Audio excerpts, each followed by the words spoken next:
We have a rare privilege this afternoon that Alan Collett is back with us. And Alan, it's good to have you again.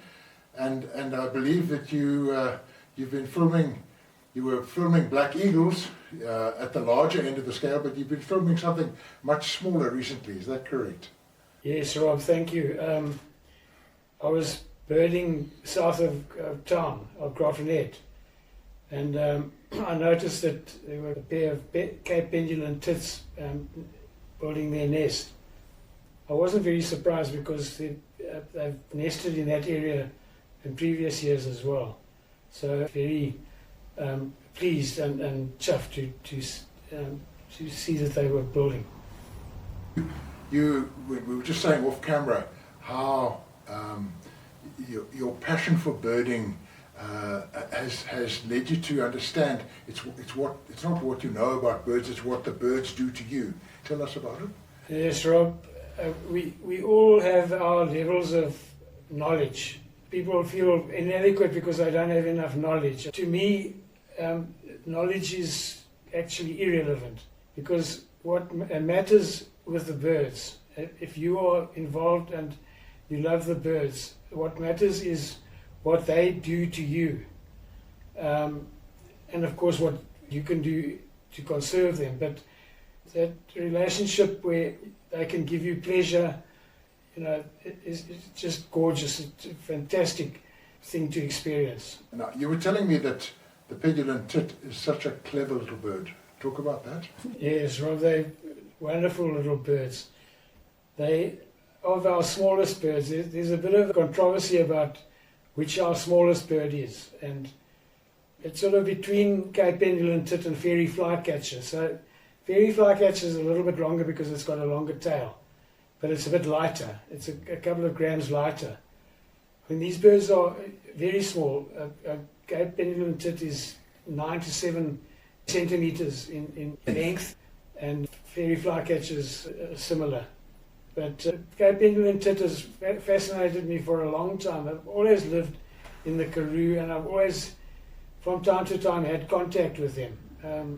Found them either nesting or moving around in little parties, feeding for insects on the Karoo bushes and so on. And so they're beautiful little birds. Tell us about the way that they build their nests to be snake resistant. What do they do? Yeah, they build a ball, basically a ball out of wool, mostly wool. But before wool sheep came to the Eastern Cape, or to South Africa, they used kapokbos, which is the Afrikaans name for Karoo rosemary. It's a bush with little round balls, and they use that. And so the Afrikaans name is very descriptive. It's kapokvoël. So where I saw these birds, there's a guy at Ardendorp that runs a flock of mixed sheep and goats and so on. So I'm sure that one of his sheep died there, and so there's plenty of wool for them. Yeah, and I suppose they walk past the bushes, the sheep do, and they leave bits of wool, on a twig or on a thorn or something. The wool gets left behind, and the birds can harvest it. Yeah, absolutely. They wouldn't need tons of wool to make a nest. They're small birds, and they make a small nest. What I was particularly interested in was how you described that they have a false entrance, a blind hole. Yeah, they built what I saw now with this, because I watched it quite closely with this nest that they were building. They start at the bottom, and they build from the bottom up. And I got there when they were sort of 3/4 of the way, so I saw the end build. So they built a top side entrance, it's a funnel at the top, but at the side, coming out. And then just below that, they built a false hole, which is a bit bigger, big enough for a snake to put its head in. But it goes nowhere. It's a dead end. It doesn't go down into the nest. And that fools the snake. And and then they can close their funnel so that nothing can get in there. So the snake is stymied.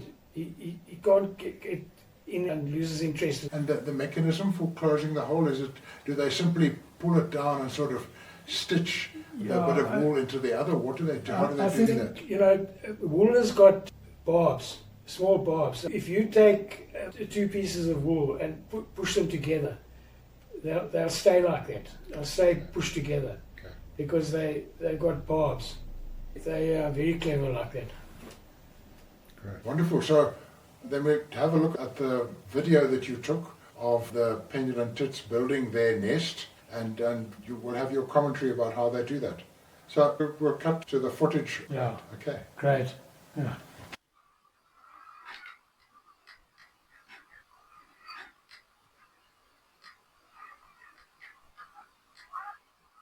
A lot of their movements are like poking, stitching movements, and you can't see that they're moving a lot of wool around.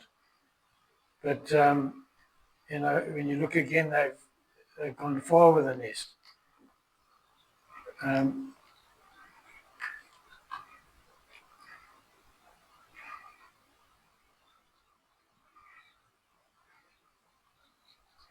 So it's just one bird working at a time. They get in each other's way. I think there isn't enough place for them because every opening is just big enough for one bird. The opening to the outside on the funnel as they go in and out is just big enough for one bird.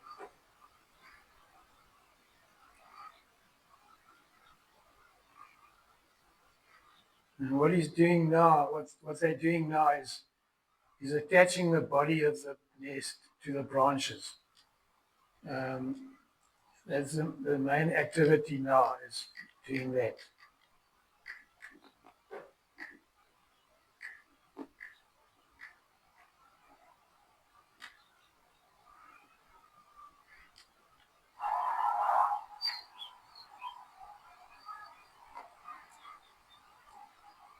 He goes round with his body. He uses his whole body to go around and weave the wool the way that he wants it. A lot of other birds would use their heads and their beaks, but he uses his whole body. Look there. That way he knows he's going to have the opening big enough all the way around where he needs to have it the right size.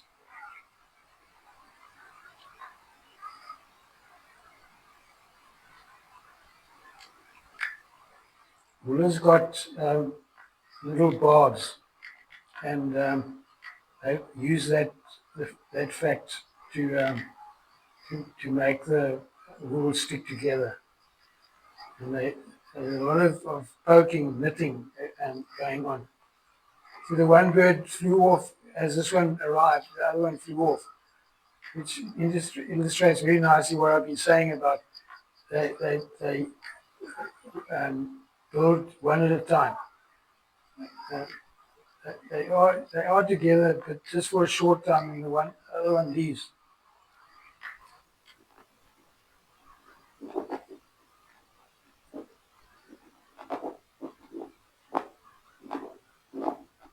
That area that he's at now, that's going to be the tunnel, the funnel that they go in and out of.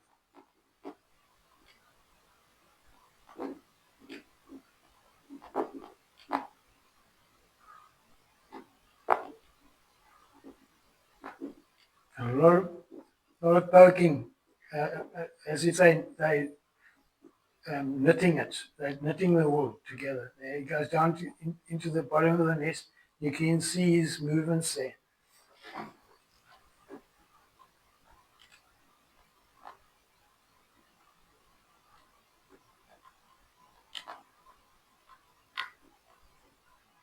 So from time to time they'll go off and collect material, collect more wool. I haven't got enough there to finish the nest.